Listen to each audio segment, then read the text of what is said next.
Hi guys, hello and welcome back to my channel love beauty on duty.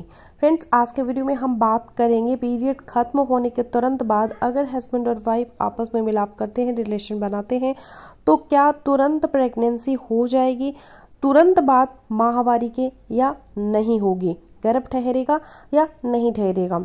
माहवारी खत्म होने के तुरंत बाद प्रेगनेंसी होने के चांसेस है वो कितने होंगे और माहवारी खत्म होने के मैक्सिमम चांस है वो किस दिन होगा कि जिस दिन अगर आप अपने हस्बैंड के साथ मिले तो प्रेगनेंसी हो सकेगी। इसी टॉपिक पर बात करेंगे आज के इस वीडियो में। तो सबसे पहले बात करते हैं माहवारी खत्म होने के तुरंत बाद प्रेगनेंसी होगी या नहीं।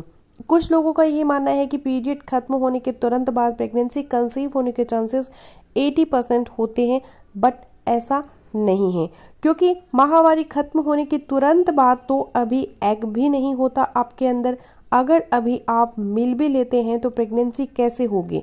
स्पर्म अगर हस्बैंड का आ भी जाता है, क्योंकि माहवारी खत्म होने के बाद अभी आपका नया साइकिल शुरू हुआ है, तो अभी एग बनेगा, फिर मैच्योर होगा, उसके बाद एग रिलीज होगा, तो फिर स्पर्म के साथ मिलेगा, तो तभी प्रेगनेंसी कंसीव होने के चांसेस होंगे। और इस सारे प्रोसेस में कुछ दिन लगते हैं अंडे के बनने में, मैच्योर होने में और रिलीज होने में। और कितने दिन लगते हैं, कब अंडा रिलीज होता है, ये भी मैं आपको बताती हूँ। उस वक्त अगर आप मिले तो ज़्यादा चांस होते हैं प्रेगनेंसी कंसीव करने के। लेकिन पहले ये जान लेते हैं कि पीरियड खत्म होने के तुरंत बाद या उससे अगले जो 4 से 5 दिन होते हैं, उसमें अगर आप हस्बैंड वाइफ आपस में मिलते हैं तो प्रेग्नेंट होने के चांसेस है वो 80% नहीं होते। ऑलमोस्ट 5 to 10% चांस हो सकते हैं। वो भी किस कंडीशन में बताती हूँ, क्योंकि माहवारी खत्म होने के तुरंत बाद ये जो 4 से 5 दिन होते हैं, इसको आपका सेफ पीरियड माना जाता है। यानी कि जो कपल प्रेगनेंसी नहीं चाहते तो वो माहवारी खत्म होने के तुरंत बाद जो 4 से 5 दिन होते हैं उसमें अगर वो मिलते हैं तो उनके लिए सेफ है, प्रेगनेंसी नहीं होगी।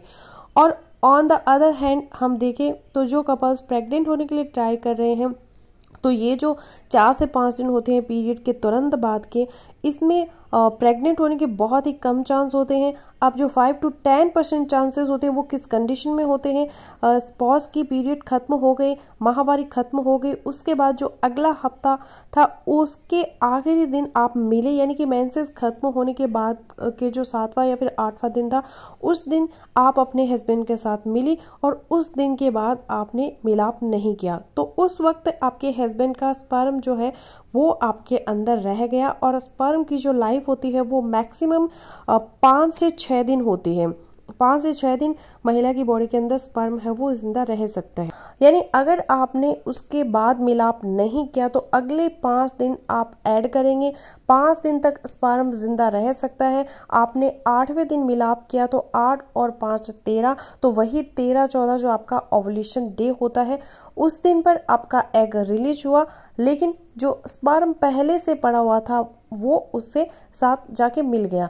तो ऐसा होना रेयर होता है, हो सकता है, लेकिन सिर्फ 5 to 10% चांसेस है वो हो सकते हैं माहवारी खत्म होने के तुरंत बाद प्रेग्नेंट होने के। अब बात कर लेते हैं माहवारी खत्म होने के बाद मैक्सिमम चांस है वो किस दिन होंगे गर्भ ठहरने की, कि जिस दिन आप अपने हस्बैंड के साथ मिले तो प्रेगनेंसी जल्दी कंसीव हो जाए। तो ये जो टाइम होता है इसको आपका ओवुलेशन डे कहते हैं और ये आपकी साइकिल का तकरीबन 14वां दिन होता है। इसको रफली अगर कहें तो ये जो ऑलमोस्ट आपकी साइकिल का 14वां दिन होता है, इससे 2 दिन पहले और इससे 2 दिन बाद का जो टाइम होता है, ये जो 5 दिन होते हैं, ये आपका फर्टाइल पीरियड होता है। इस पीरियड के अंदर अगर आप अपने हस्बैंड के साथ डेली मिलते हैं या फिर एक दिन छोड़कर एक दिन मिलते हैं तो आपके प्रेग्नेंट होने के चांसेस है वो मैक्सिमम होंगे। और एग्जैक्टली अगर आप अपना ओवुलेशन डे निकालना चाहते हैं, कैसे निकालें, इस पर भी डिटेल वीडियो मेरी मौजूद है चैनल पर, आप देख सकते हैं। तो फ्रेंड्स, बस यही था मेरा आज का वीडियो। आई होपफुली मेरा आज का वीडियो आप लोगों के लिए यूजफुल रहेगा। सो मिलते हैं नेक्स्ट वीडियो में, तब तक के लिए बाय बाय।